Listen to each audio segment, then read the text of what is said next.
Hello, Vachi. Let's read the question. A particle moves in a uniform circular motion. Choose the incorrect statement. Okay, so एक particle uniform circular motion में move कर रहा है, हमें बताना है यहाँ पे इनकरेक्ट स्टेटमेंट कौन सी होगी. तो पहले हम देख लेते हैं यूनिफॉर्म सर्कुलर मोशन क्या होता है. यूनिफॉर्म सर्कुलर मोशन में क्या होता है, पार्टिकल हमारा कांस्टेंट स्पीड के साथ मूव कर रहा होता है सर्कुलर पाथ पर. ठीक है, उसका जो वेलोसिटी होता है वो तो वेरी कर रहा होता है, बिकॉज हर पॉइंट पे वेलोसिटी वेक्टर की डायरेक्शन चेंज कर रही होती है. ठीक है, हमारी ऐसे टेंजेंशियल होती है वेलोसिटी वेक्टर की डायरेक्शन. ठीक है, वेलोसिटी की डायरेक्शन से टेंजेंशियल होती है. ठीक है, लेकिन इसका जो मैग्नीट्यूड है वो कांस्टेंट रहता है, तो उसकी जो स्पीड है वो कांस्टेंट रहती है यूनिफॉर्म सर्कुलर मोशन में. और जो एक्सेलरेशन होता है यहाँ पे सेंट्रीपिटल एक्सेलरेशन एक्ट कर रहा होता है, जो कि टुवर्ड्स दी ओरिजिन होता है, टुवर्ड्स दी ओरिजिन.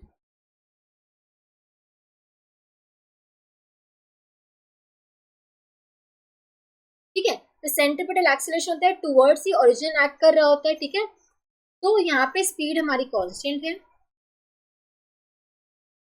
वेलोसिटी हमारी वेरी कर रही है. ठीक है, एक्सेलरेशन का मैग्नीट्यूड तो कांस्टेंट होता है, एक्सेलरेशन का मैग्नीट्यूड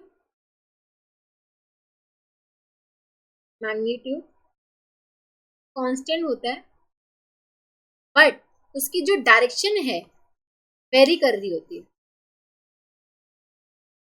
डायरेक्शन वेरी कर रही होती है, इसलिए हम बोल सकते हैं कि एक्सेलरेशन वेक्टर वेरी कर रहा है एक तरह से. ठीक है, अब देखो ए में देखो दे रखा है particle moves with constant speed. ये तो सही है, यूनिफॉर्म सर्कुलर मोशन में पार्टिकल कांस्टेंट स्पीड के साथ मूव करते हैं, तो ये सही है. हमें इनकरेक्ट स्टेटमेंट फाइंड आउट करना है, इनकरेक्ट स्टेटमेंट. ठीक है, तो ये वाली तो हमारी करेक्ट स्टेटमेंट है, इनकरेक्ट नहीं है, तो ये ऑप्शन नहीं हो सकता.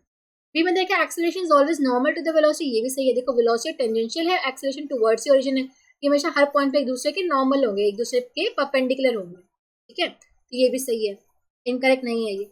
सी में देखा कि particle moves with constant acceleration, ये गलत है. कांस्टेंट एक्सेलरेशन नहीं होता, मैग्नीट्यूड कांस्टेंट होता है, बट डायरेक्शन हमारी चेंज हो रही है, तो हम बोल सकते हैं कि एक्सेलरेशन भी वेरी कर रहा है बिकॉज ऑफ, क्योंकि डायरेक्शन वेरी कर रही है. ठीक है, सिर्फ मैग्नीट्यूड कांस्टेंट होता है, डायरेक्शन वेरी कर रही होती है, इसलिए सी हमारी इनकरेक्ट स्टेटमेंट है. सी इज इनकरेक्ट स्टेटमेंट. डी में क्या है, particle moves with variable velocity. ये भी सही है, वेरिएबल वेलोसिटी होती है बिकॉज डायरेक्शन वेरी कर रही होती है, इसलिए हमारी वेलोसिटी भी वेरी कर रही है, जो मैंने अभी बताया ना, क्योंकि डायरेक्शन चेंज कर रही है, सिर्फ इसका मैग्नीट्यूड कांस्टेंट रहता है, बट डायरेक्शन वेरी होने की वजह से हम बोल सकते हैं वेलोसिटी वेरी कर रही है. ओके, सो हम बोल सकते हैं C is the incorrect statement. C will be the correct answer.